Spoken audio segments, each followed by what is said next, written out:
Paulo Freire. Las 10 cosas que quería saber sobre él. Paulo Reglus Neves Freire nació en Recife en 1921, capital del estado brasileño de Pernambuco. Su padre le enseñó el alfabeto antes de que Paulo empezara a ir a la escuela. Dividía estas palabras en sílabas y las reunía formando otras palabras. ¿Habrá que ver ahí las primicias de un futuro método de alfabetización?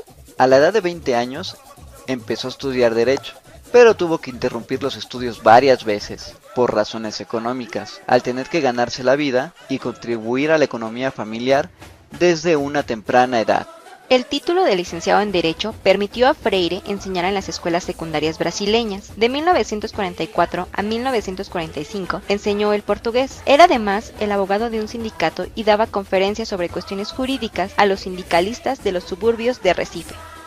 Las relaciones de Freire con los sindicatos dirigidos por el Estado le ayudaron a obtener un puesto en el Servicio Social da Industria, SESI, en calidad de jefe del Departamento de Educación y Cultura. En 1954 fue nombrado director de esta institución, de la que dimitió después de recibir críticas por su modo de administración democrático, abierto y libre. Paulo Freire trabajó en el Departamento de Educación en calidad de coordinador de proyectos de educación de adultos. Apoyó con entusiasmo la iniciativa de fundación del Movimiento de Cultura Popular, MCP, que consideraba como acción del pueblo.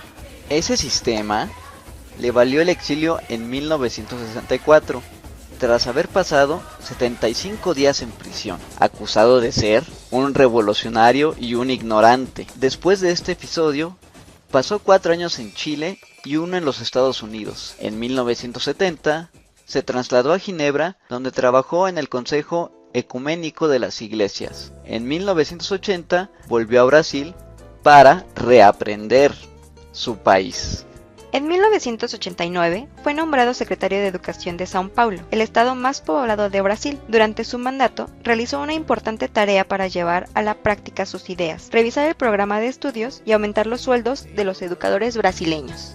Sus obras más famosas son La educación como práctica de la libertad y sus 5 pedagogías: del oprimido, de la esperanza, de la autonomía, de la indagación y de la tolerancia. Era partidario de la emancipación del pensamiento. Freire se centró en las posibilidades humanas de creatividad y libertad en medio de estructuras político, económicas y culturales opresivas. Muere el 2 de mayo de 1997 en São Paulo, Brasil.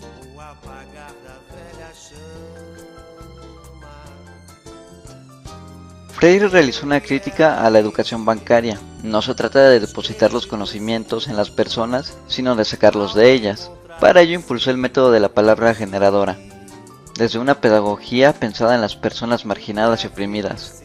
Por tanto, Freire es un pilar en el paradigma de la educación crítica.